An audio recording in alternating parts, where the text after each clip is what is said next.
Mesdames et messieurs, bonjour. Vous êtes nombreux à nous suivre sur la chaîne YouTube du journal L'Alternative.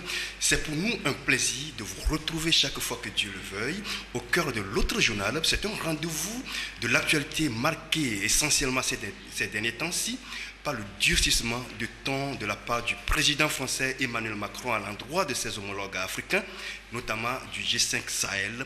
Ces derniers sont appelés à clarifier leur position, seule condition posée par Paris pour le maintien ou non de l'opération militaire Barkhane dans le Sahel, justement dans le cadre de la lutte contre le terrorisme. Pendant qu'à Lomé, au Togo, les gourdins triomphent les fusils d'assaut dans la foulée des consultations électorales en cours pour le scrutin présidentiel de 2020, un film d'insurrection se joue depuis le 23 novembre 2019 sous les tropiques. Des présumés assaillants appréhendés avec des amulettes et des manchettes ont été présentés à la presse. Insurrection au Togo, mythe ou réalité? Nous en parlerons avec nos invités présents ici sur ce plateau de l'Alternative. Bienvenue Ferdinand. Merci Claver, merci à tous ceux qui nous écoutent. Merci d'être là. Isidore, bonjour. Bonjour Claver, oui. Bonjour aux internautes. Est-ce que la République est en danger, Ferdinand? Dans quel sens? Oui, dans le sens de déstabilisation, parce que ces derniers temps-ci, on suit un film. Il y a un groupe d'assaillants qui ont voulu déstabiliser le pays, et c'est depuis le 23 novembre 2019. Et tout récemment, ceux qui sont démantelés ont été présentés à la télé. On a l'impression que la République togolaise est en danger. Oui, mais ce qu'on a vu là, ce qu'on nous a présenté là ressemble à du déjà vu. Vous savez, on est habitué depuis des années à ce genre de scénario, à ces films qu'on joue à chaque fois que le régime est en difficulté. On invente des histoires où on crée une situation, on arrête quelques personnes et puis après on essaie de dire voilà, on a pris des gens, on la met dans le sac qui avaient des intentions de déstabiliser.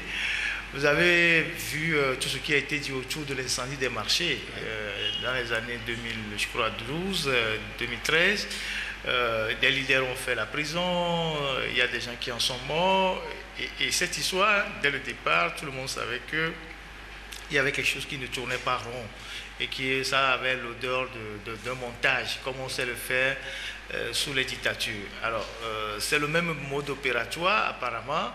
Parce que ce qui nous conforte dans notre argument, c'est qu'un régime qui a l'habitude de faire des montages, de faire du faux pour accuser ses adversaires, les mettre en prison, même si à un moment donné il y a quelque chose de vrai qui se passe, on a toutes les difficultés à croire. Surtout le scénario qui entoure la présentation des faits, quand vous regardez un peu la télé ou vous analysez la conférence de presse, tout ce qu'on nous a présenté là, c'est un peu rigolo, vous voyez.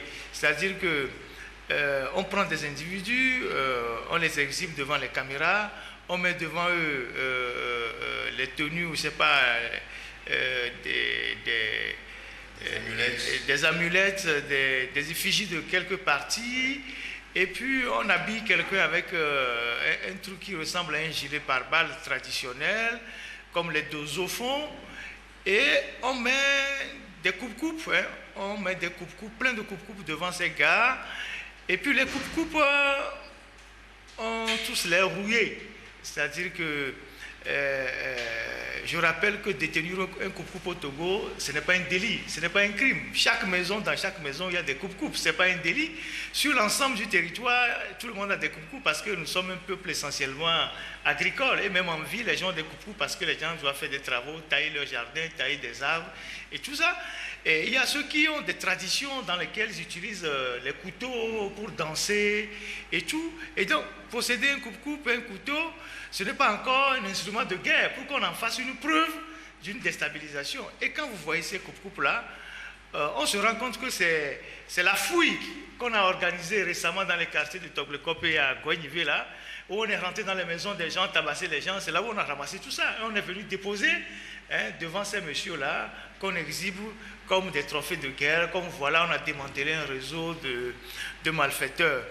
Moi, j'ai du mal à y croire parce que le régime nous a habitués à ces genres de scénarios. Et à chaque fois, il y a une constance qu'on remarque, c'est l'aspect mysticisme. Hein, vous voyez, quand on avait pris les Fulbert Atisso et Habia Nicodème au niveau de MCA, là, on nous a dit, oui, qu'ils étaient en train de faire des gris-gris chez un féticheur. Comme faire le gris-gris, c'est proscrit par la loi, quoi. Et tous les barons que vous voyez dans le régime là, ils ne tiennent que par les gris-gris. Ils font tout le temps des gris-gris, ils font venir ici des marabouts pendant des jours et des jours pour leur faire des choses. Et donc, on a dit, Fulbert Atisso et Habia Nicodème étaient chez un féticheur. 2012 ou 2013, je ne sais plus, pour les incendies des marchés, on nous dit les gens se sont réunis dans un cimetière à Kamalodo, ils ont fait des incantations, ils ont fait des pratiques mystiques pour disparaître et se retrouver dans le marché, ils ont appelé ça Sidobo, tout ça. Et puis là, on a encore le même élément qui revient, on nous dit oui, les gens sont allés chez les marabouts pour faire des pratiques, pour pouvoir résister au bal ou tout ça. De toutes les façons, s'il y a quelqu'un qui croit en ces choses-là, genre les gris-gris, les marabouts, tout ça, c'est parce que la personne est naïve. On ne peut pas se mettre dans la tête qu'on va aller faire des gris-gris ou des amulettes pour résister à des balles. Peut-être la personne a été soit trompée, ou elle ne comprend rien, ou elle ne sait même pas ce qui se passe.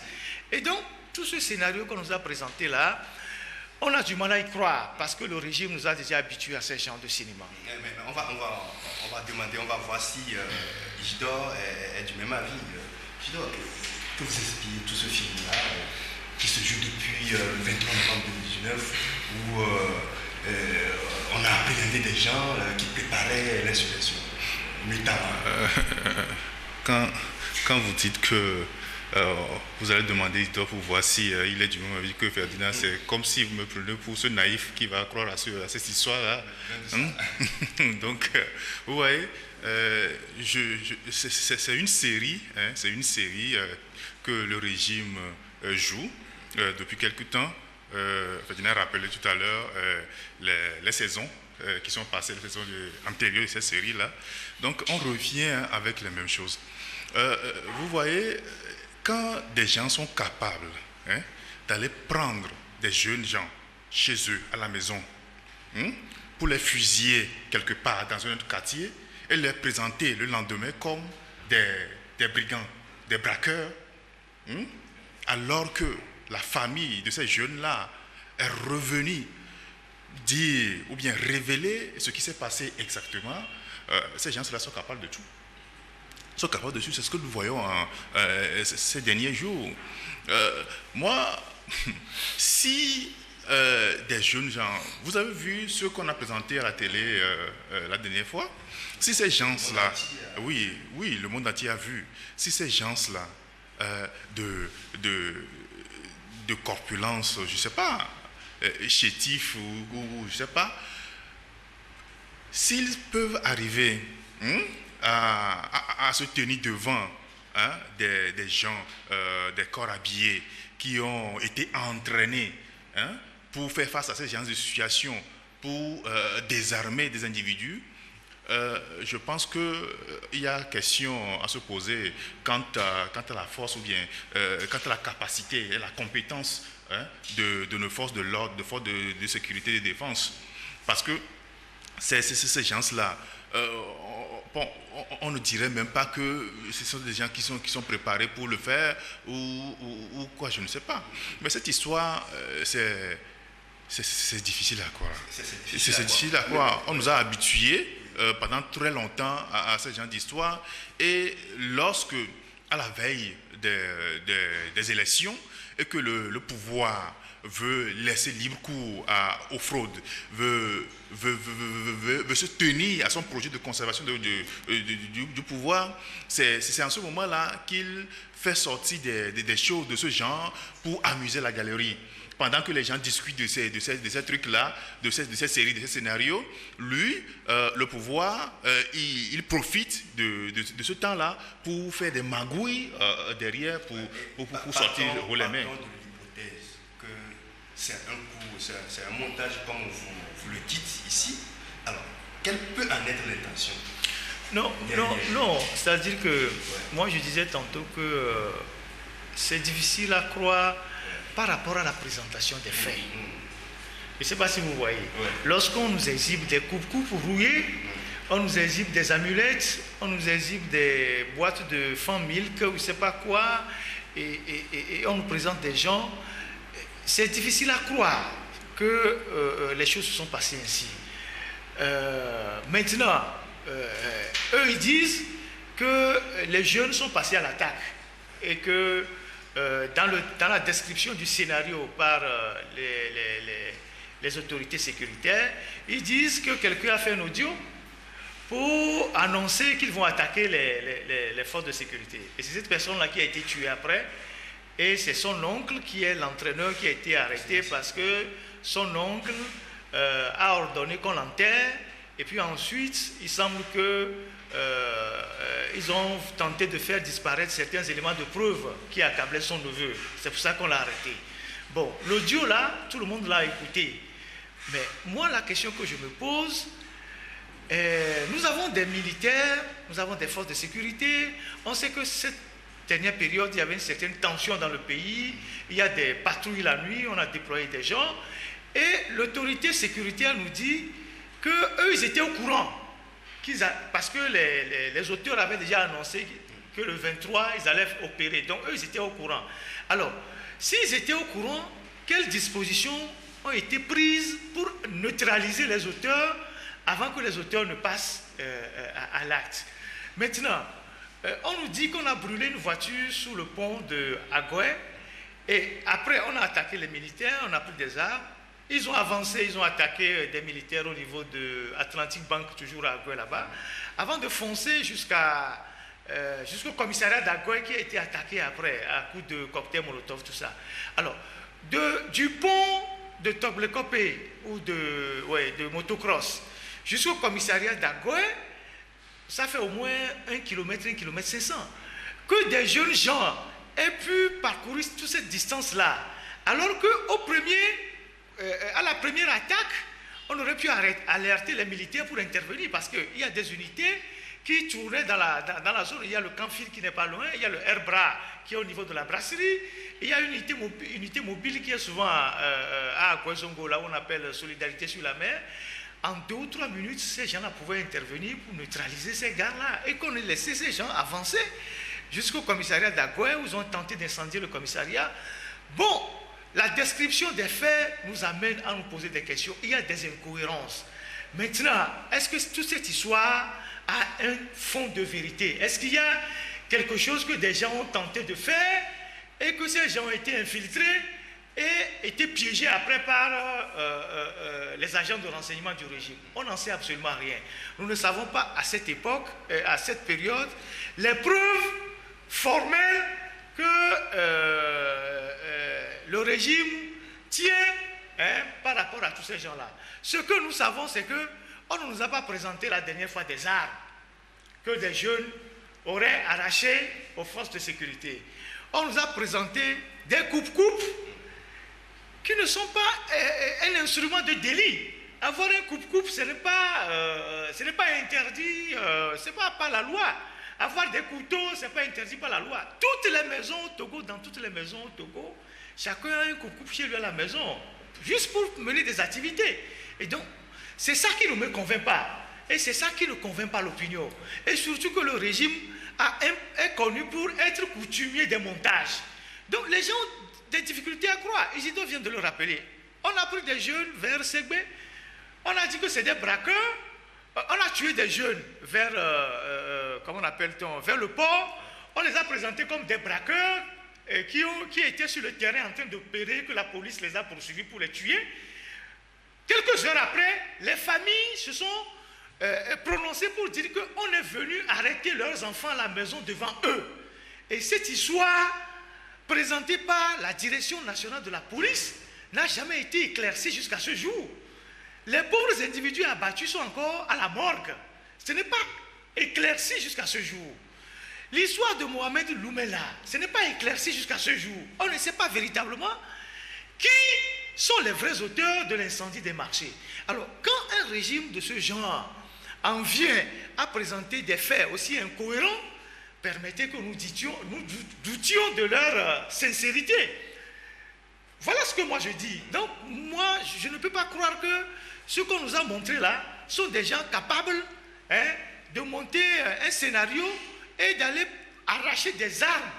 Pas un seul fusil d'assaut, 2, 3, 4, 5 à des militaires qui sont déjà formés pour résister. Si on attaque un premier militaire, je suis sûr que le second devait tirer. Ou le troisième devait tirer. Alors, comment ça s'est passé pour qu'on en soit là? Donc, la théorie du montage est beaucoup plus populaire dans l'opinion parce que le régime nous a habitués à ce genre de choses. Voilà ce que moi je dis. Mais au-delà de tout ça, la promptitude du gouvernement à démanteler ce réseau quelques jours après fait poser des questions au sein de l'opinion.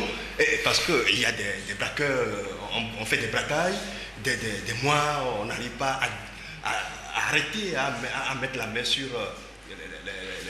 les auteurs, les présumés auteurs des braquages. Oui, Claver, ça c'est surprenant, cet aspect que vous venez d'évoquer. Parce qu'il y a beaucoup de choses qui se passent dans ce pays, sur lesquelles on ouvre des enquêtes qui ne sont jamais fermées et on ne connaît jamais les auteurs. Je dirais, le samedi, là, lors de la conférence de presse qu'a donné le ministre de la Sécurité, le ministre lui-même disait qu'il connaît les auteurs de cette insurrection et qu'il a ajouté qu'on va les prendre comme des poules. Ouais. On va les prendre comme des poules. Alors, c'était la première conférence de presse. Oui, c'était la première conférence de presse pour annoncer, pour présenter les faits, ce qui s'est passé le 23 là. Donc, le ministre nous fait savoir qu'il connaît les auteurs des faits et qu'il va les prendre comme des poules. Et quelques jours après, on nous présente des individus comme ça à la télé. Mais alors qu'il y a, je pense que 3 ou 4 ans, à l'aéroport international de Lomé ici, les commerçants se sont fait soutirer 2 milliards de francs CFA dans un braquage. Jusqu'aujourd'hui, on ne connaît pas les auteurs de ces braquages-là. Il y a 2 ou 3 pompistes qui se sont fait soutirer 2 à 3 millions de francs CFA. Il y a l'un qui a été tué par balle. Aujourd'hui, les familles ont perdu cet homme gratuitement. Les auteurs, on ne les connaît pas jusqu'à présent. Il y a des braquages qui sont passés partout à Lomé. Aujourd'hui, personne n'a présenté quelqu'un comme étant les auteurs de ces braquages. Tout au moins, on vous présente à la télé à 20h que cet individu il a opéré un braquage, ce sont eux qui opèrent des braquages. Mais concrètement, quel genre de braquage, où, quand et comment il a fait? On ne nous dit pas concrètement ce qui s'est passé. Il faut également relativiser.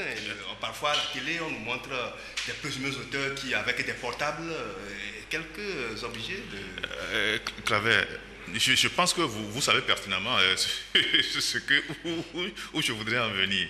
Donc, face à cette situation, on ne peut pas dire, on peut nous dire aujourd'hui que vraiment, quelques jours après, voilà, on nous présente des individus qui ont commis cette insurrection. Bon, nous, comme Ferdinand vient de le dire, c'est très surprenant, c'est difficile de le croire. Ferdinand, Oui, mais nous sommes des journalistes, on n'est pas des, je ne sais pas comment dire ça, des griots pour croire à tout ce qu'on nous présente. Nous sommes des journalistes et en plus nous sommes sur des organes d'investigation. Nous sommes des journalistes d'investigation. Notre rôle, c'est de regarder au-delà de ce qu'on nous présente. Est-ce que les faits sont cohérents? Est-ce que ce qu'on nous raconte là, est-ce que l'agencement, est-ce qu'il y a une cohérence? Est-ce qu'on peut parler au-delà? C'est les questions que nous nous posons. Maintenant, la nature même du régime, ses habitudes, ses comportements dans ces genres de domaines-là nous amènent à nous poser des questions. On vient de le dire, il y a eu tellement de braquages dans ce pays qu'on n'a jamais arrêté personne. Il y a eu des jeunes de UNIR qui ont pris les gourdins dans ce pays pour frapper les gens, pour attaquer les gens à couteau dans des manifestations. On les a tous vus. On nous a promis des enquêtes, on ne les a jamais arrêtés. Les images sont toujours là. Il y a des gens en civil qui ont participé à la répression dans ce pays en utilisant des fusils à pompe. Tout le monde voit les images encore sur les réseaux sociaux. Ces individus n'ont jamais été inquiétés ni arrêtés. Alors, on a du mal à croire que nos forces de sécurité sont tellement efficaces qu'ils n'arrêtent que certains individus, ils n'arrêtent jamais d'autres. Donc, nous posons ce genre de questions. Maintenant, de mon point de vue en tant que journaliste, je voudrais juste appeler des gens à la vigilance. Parce que vous voyez, ce qui se passe là, les gens parfois posent des actes et se font piéger par le régime. Moi qui suis ici, je ne suis dans aucun groupe WhatsApp. Je ne ferai jamais partie. Les gens sont dans des groupes. Ils sont proches ou membres de certains partis politiques. Ils font des déclarations intempestives, ils font des vidéos, ils font des trucs et ils appellent à la révolution, à ceci, à cela. Et le pouvoir profite pour infiltrer ces groupes-là et poser des actes et leur imputer la responsabilité. C'est pour ça que nous avons attiré l'attention de certains partis politiques. Il faut discipliner leurs militants. Vous ne pouvez pas avoir des partis politiques où tout le monde parle à la fois. Un parti politique, c'est une organisation légale. Donc, il doit respecter un certain nombre de textes. À partir du moment où vous sortez du terrain de la légalité et vous allez vers d'autres pistes, on va vous coller des chefs d'accusation inimaginables. C'est pour cela que, de temps en temps, nous interpellons certains partis politiques de discipliner leurs militants. Vous ne pouvez pas avoir des gens qui parlent en vos noms sans que vous ne les dénoncez. À force de laisser faire, de continuer de laisser faire, voilà là où on arrive. Et cette histoire dont les Togolais raffolent, faire des vidéos sur WhatsApp ou Facebook pour annoncer que demain on va en finir avec le régime, alors que vous n'avez rien. Vous faites seulement la bouche. Les gens, il y a des gens dans ce pays et hors de ce pays qui travaillent tous les jours pour l'alternance, qui combattent le régime, mais qui n'ouvrent jamais leur bouche, qui ne disent jamais rien, qui prennent des contacts sensibles, mais qui ne disent jamais rien. Ils visent juste leur objectif. Le jour où ils auront tous les éléments de leur lutte, l'objectif sera atteint. Alors pourquoi nous sommes si agités, on n'est pas disciplinés, les gens ne sont pas disciplinés, les gens pensent que c'est en faisant le show sur les réseaux sociaux qu'ils vont pouvoir atteindre leurs objectifs. Au contraire, ils exposent leurs propres frères, ils exposent les gens, parce que c'est toutes ces vidéos, ces choses que les gens font, qui permettent au régime d'aller frapper les gens, à secourir, tout ça. Il faut qu'on arrête avec des choses comme ça. On a tellement perdu des gens dans cette lutte. Les gens sont morts dans cette lutte depuis 30 ans que il faut éviter encore de créer des morts inutiles. Si un jour, et je ne suis pas cynique pour le dire, un sacrifice doit être fait pour l'alternance, il faut que ce sacrifice-là aboutisse directement à l'alternance, plutôt que d'exposer des vies des gens pour des histoires de banalité. Si vous constatez très bien, je le dis parce que ce qu'on nous a montré là cache d'autres réalités très complexes. Si vous voyez très bien ce qu'on nous a présenté, quand vous approchez un certain nombre de personnes qui sont liées à certaines communautés, ils vous diront que tout ce qu'on a présenté là, ils sont de Tchamba. Qu'est-ce qui se passe? Est-ce qu'il y a une rivalité dans cette région qui aujourd'hui prend d'autres aspects? Personne ne le sait. Et donc, moi, s'il y a un conseil que je vais donner, c'est que les partis politiques n'ont qu'à discipliner leurs militants. S'il y a des gens dans les partis politiques qui font ce genre d'audio ou qui font des vidéos de ce genre, les partis n'ont qu'à les dénoncer pour que les actes de ces gens-là, on ne les impute pas à ces partis-là. Un parti politique reste dans la légalité. Même si vous pensez des choses, ce n'est pas dans les vidéos et dans les trucs WhatsApp que vous allez vous étaler. Vous donnez le bâton au régime pour vous réprimer. Merci Ferdinand, merci. On vous a compris, non, le temps, on va revenir dans la deuxième partie, on va aborder ce sujet avant le sujet qui est inscrit à l'ordre de la deuxième partie. On va marquer une pause et on se retrouve dans quelques secondes pour la deuxième partie de cette émission, l'autre journal.